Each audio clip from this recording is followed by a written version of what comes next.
মালাকুল মউত দূর থেকে দাঁড়ায় দাঁড়ায় দুনিয়ার মানুষদেরকে বলে, ইয়া আইয়ুহান নাস, মানুষ তোমরা কেন কাঁদো, তোমরা কেন কাঁদো, তোমরা কেঁদো না, তোমরা কেঁদো না।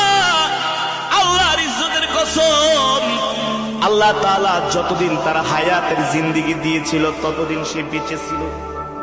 তার হায়াতের জিন্দেগি শেষ, দুনিয়া থেকে আল্লাহ তাকে উঠায় নিছেন।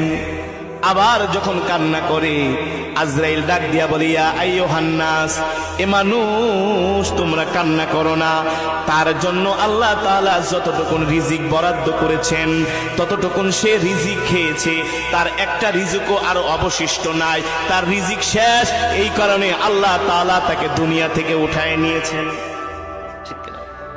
আবার মানুষ যখন কান্না করে, কবর ডাক দিয়া বলে, আজরাইল ডাক দিয়া বলে, দুনিয়ার মানুষ কান্না করো না, যে ইন্তেকাল করছে সে তো দুনিয়া থেকে বেঁচে গেছে। তোমরা কবরের জন্য তৈয়ার হও, তোমরা কবরের জন্য প্রস্তুত হও।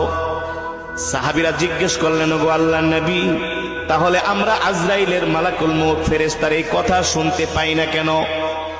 নবী বলেন, ও সাহাবীরা, দুনিয়ার মানুষ যদি এই কথাগুলো শুনতো তাহলে দুনিয়ার মানুষ কোনো ব্যবসা বাণিজ্য চাকরি বাকরি করতে পারতো না, খেত খামার করতে পারতো না। তাহলে সব মানুষ কবরের চিন্তায় দুনিয়া ছাইরা জঙ্গলে যায় শুধু ইবাদত করত। মান সালাকা তরিকান ইয়ালতামিসু ফীহি ইলমান সাহালাল্লাহু লাহু বিহি তরিকান ইলাল জান্নাহ। আল্লাহু আকবার।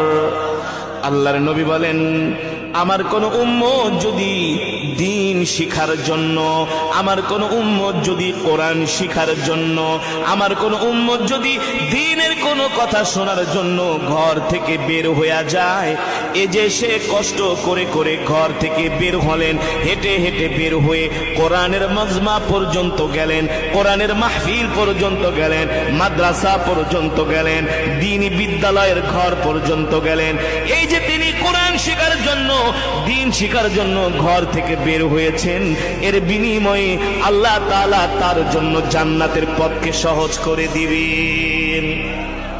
জোরে বলেন আল্লাহু আকবার। মুসলমান,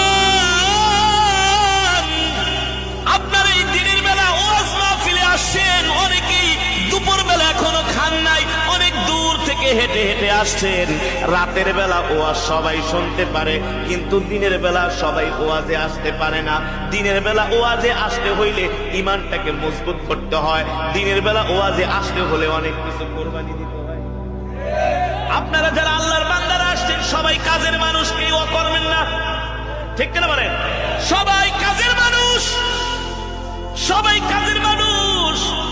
যখন থেকে মাইকে শুনছেন একজন কোরআনের কারি আসবে, একজন আলেম আসবে কোরআনের কথা শোনার জন্য, আপনার দিলের মধ্যে একটা আঘাত করছে। আজকে আমি কাজটাকে সংক্ষিপ্ত